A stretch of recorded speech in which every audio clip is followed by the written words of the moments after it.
हिमालयास के ऊपर बसा हुआ Bhutan, land of the thunder dragon, बहुत समय से एक अलग ही दुनिया में है।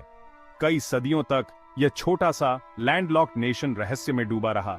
इसके ऊंचे ऊंचे पहाड़ और हरी भरी घाटियां बाहरी दुनिया से छिपे रहे। यहाँ के लोग अपनी बुद्धिस्ट परंपराओं में गहरी जड़ें जमाए हुए प्रकृति के साथ तालमेल बिठाकर रहते थे। उनका जीवन मौसमों की लय पर निर्भर था।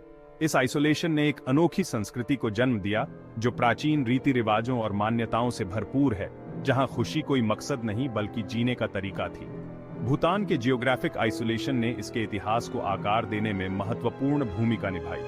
हिमालयास के ऊंचे ऊंचे पहाड़ प्राकृतिक बाधाओं का काम करते थे जो बाहरी दुनिया से संपर्क सीमित करते थे। इससे भूटान को बाहरी प्रभावों से मुक्त होकर अपनी एक अलग पहचान बनाने का मौका मिला। देश की रिमोटनेस ने इसके रहस्य को और भी बढ़ा दिया, जिससे काल्पनिक जीवों और छिपे हुए राज्यों की कहानियों को बल मिला। हालांकि वही आइसोलेशन जिसने भूटान की सांस्कृतिक विरासत की रक्षा की, उसने कई मायनों में इसके विकास में भी बाधा उत्पन्न की। आधुनिक इंफ्रास्ट्रक्चर और टेक्नोलॉजीज तक पहुंच की कमी ने आर्थिक अवसरों को सीमित कर दिया और जीवन स्तर में सुधार करना चुनौतीपूर्ण बना दिया।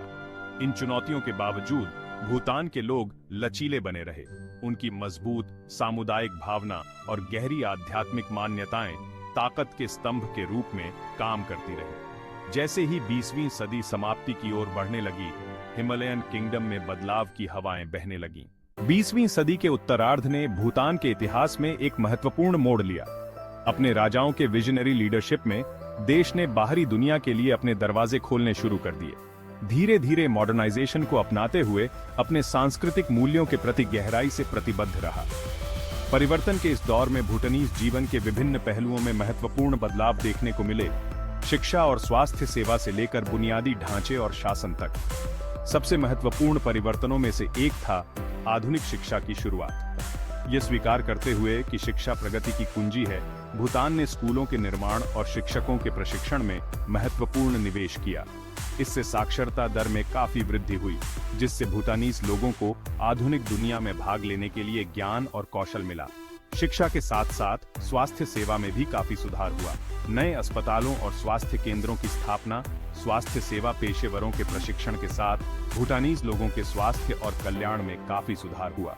इन प्रगति ने शिशु मृत्यु दर में गिरावट और जीवन प्रत्याशा में वृद्धि में योगदान दिया। ये परिवर्तनकारी बदलाव चुनौतियों के बिना नहीं आए। भूटान को मॉडर्नाइजेशन के रास्ते पर सावधानी पूर्वक चलना पड़ा, यह सुनिश्चित करते हुए कि यह उसकी सांस्कृतिक विरासत और पर्यावरणीय स्थिरता की कीमत पर न आए। देश के नेताओं ने माना कि भूटान की अनोखी पहचान को बनाए रखना महत्वपूर्ण था और उन्होंने प्रगति और परंपरा के बीच संतुलन बनाने की कोशिश की। सदियों तक भारतीय सीमा से भूटान की राजधानी थिम्फू पहुंचने का एकमात्र रास्ता पैदल या खच्चर से था। 20वीं सदी के उत्तरार्ध में परिवहन बुनियादी ढांचे में एक नाटकीय सुधार देखा गया, खासकर सड़कों के विकास में। इस परिवर्तन ने यात्रा के समय को काफी कम कर दिया है और व्यापार और पर्यटन को आसान बना दिया है। ईस्ट वेस्ट हाईवे मॉडर्नाइजेशन के प्रति भूटान की प्रतिबद्धता का प्रमाण है। इसने दूर दराज के समुदायों को जोड़ा है और आर्थिक विकास के नए रास्ते खोले हैं। बेहतर परिवहन ने पर्यटन को भी बढ़ावा दिया है, जिससे भूटान अधिक एक्सेसिबल बन गया है। भूटान की high value, low impact tourism policy sustainable development सुनिश्चित करती है। एक ऐसे कदम से जिसने दुनिया को हैरान कर दिया, भूटान की मोनार्की ने स्वेच्छा से 21वीं सदी की शुरुआत में डेमोक्रेसी को अपना लिया। इस ऐतिहासिक ट्रांजिशन ने देश को शांतिपूर्वक एक एब्सोल्यूट मोनार्की से एक कॉन्स्टिट्यूशनल मोनार्की में बदलते देखा। राजा ने अपनी पूर्ण शक्ति त्याग दी और एक पार्लियामेंट्री डेमोक्रेसी की स्थापना की। यह उल्लेखनीय परिवर्तन भूटान के राजाओं के विजनरी लीडरशिप और अपने लोगों की भलाई के प्रति उनकी प्रतिबद्धता का प्रमाण है। 2008 में भूटान के संविधान का मसौदा तैयार करना और उसे अपनाना देश के डेमोक्रेसी की यात्रा में एक महत्वपूर्ण क्षण था। संविधान मौलिक अधिकारों और स्वतंत्रता की गारंटी देता है, जिसमें बोलने की स्वतंत्रता, धर्म और सभा शामिल है। यह स्वतंत्र और निष्पक्ष चुनाव सुनिश्चित करने के लिए एक स्वतंत्र न्यायपालिका और एक चुनाव आयोग की भी स्थापना करता है। डेमोक्रेसी में संक्रमण अपनी चुनौतियों के बिना नहीं था। भूटान को शुरुआत से ही लोकतांत्रिक संस्थानों का निर्माण करना पड़ा और अपने नागरिकों को एक डेमोक्रेटिक सिस्टम में सक्रिय भागीदार के रूप में उनके अधिकारों और जिम्मेदारियों के बारे में शिक्षित करना पड़ा।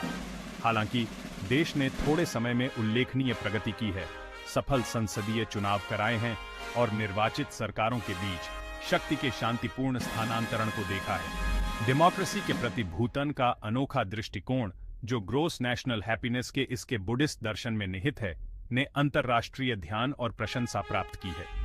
विकास के पारंपरिक मॉडलों के विपरीत केवल आर्थिक विकास पर ध्यान केंद्रित करने के बजाय अपने नागरिकों की भलाई पर देश का ध्यान एक ताज़ा विकल्प प्रदान करता है।